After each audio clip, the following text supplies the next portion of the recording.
Hello and welcome to Community Crossroads. I'm Carolina Estrain. Let's take a look at what's coming up on today's show. We hear from the Victoria Fire Department. We also hear from Faith Family Church and the Food Bank of the Golden Crescent. And we're going to start with the Victoria Fire Department. I'm joined by Fire Chief George Gomez. Welcome. Thank you for having me. And Assistant Fire Chief Dustin Ferguson. Thank you for having us. It's great to see y'all, and I know y'all have been really busy this season. Yes, we've had several fires. Actually, we've had several that have been simultaneous where we've had two at the same time. So it's really extended our resources. Yeah, talk to us about, what happens when that occurs. You have two simultaneous fire calls, maybe a limited number of trucks. How does the decision making go from that point? So whenever we have that, we have some things in place with mutual aid with other counties, and so we've been very proactive in getting out there and making relationships with other counties, other fire chiefs, so that when we make a call for service or help, they're willing to come out and give the community of Victoria a hand. So if, let's say it's on the north side of town, it'll be the Cuero DeWitt volunteer firefighters that come in, and on the south side of town it would be maybe Goliad. Correct.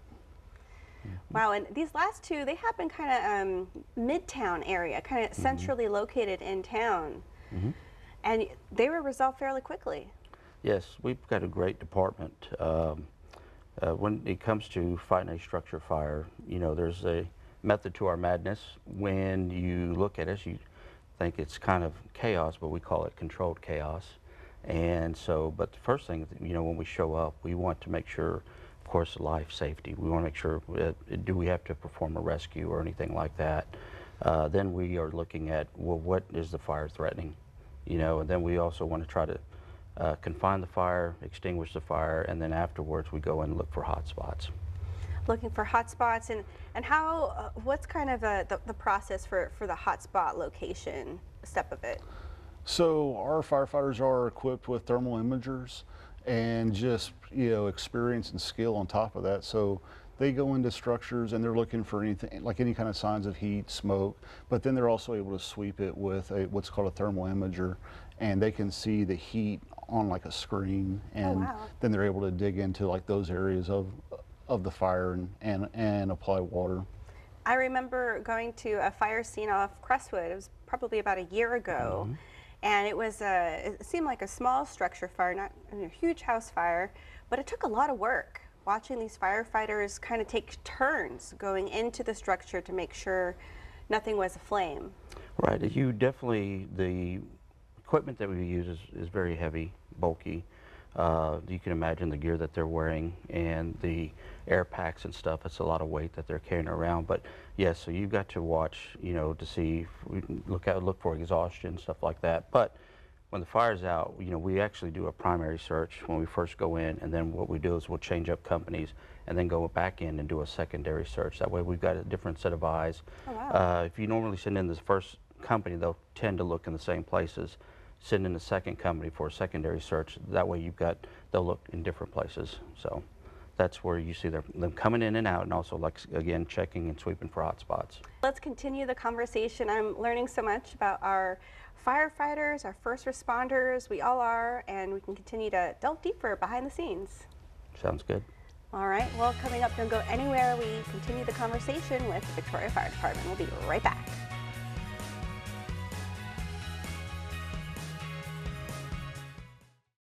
We're continuing the conversation with the Victoria Fire Department, talking about what it takes behind the scenes to keep everyone safe and to put these fires out. And we're joined by Chief Gomez and Assistant Fire Chief Dustin Ferguson. And we were talking a little bit about structure fires. We touched on, the fact that the drought is persisting, creating a dangerous fire environment.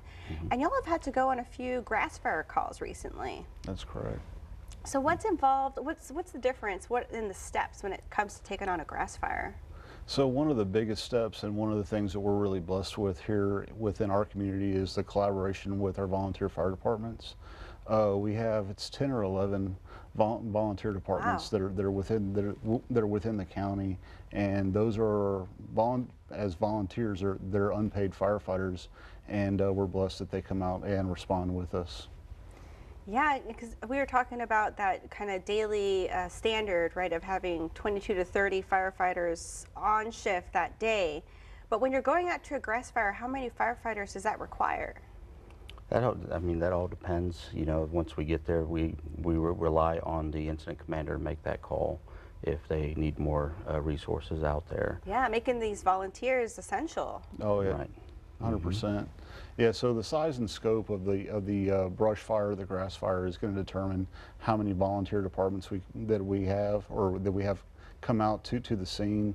And then in addition to that, we also have partnership with state resources. So Texas Department of Emergency Management, Texas Forest Service, and they have additional resources that when called, they can come to the scene. So they have large dozers, bulldozers. Oh, wow. We've even brought in single engine air tankers. They call them seats.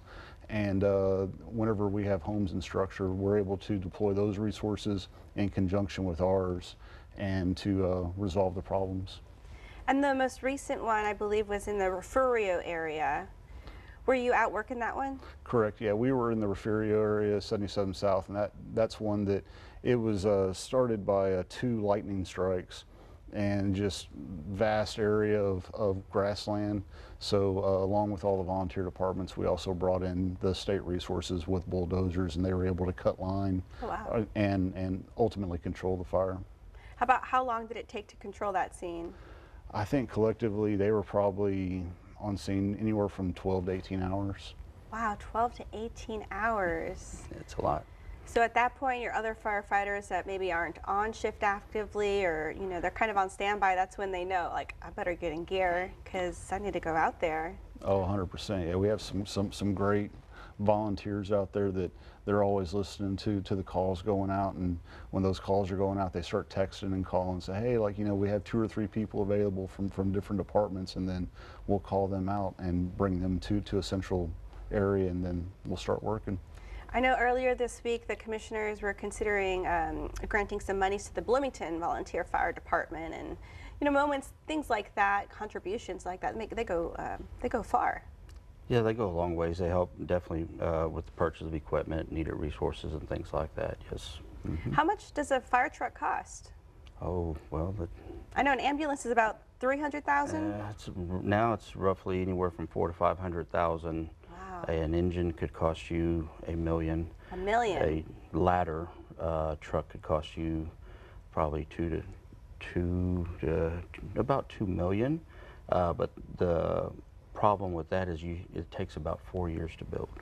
Wow. So you have to really get in line early, get your purchase. With the manufacturers. Yeah. Sure. Now the ambulances, they can build in less than a year, but the engines are a little over a year, but it's those ladder trucks that take, I think the last time we checked, it was like a 44-month build.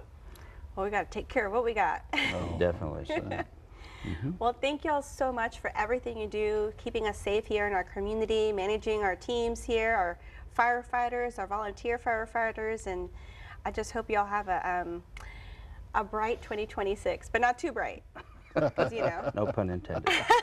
No pun intended. Appreciate you for having us. Yes, thank you all again for everything you do. And coming up, don't go anywhere. We hear from our friends from Faith Family Church. We'll be right back.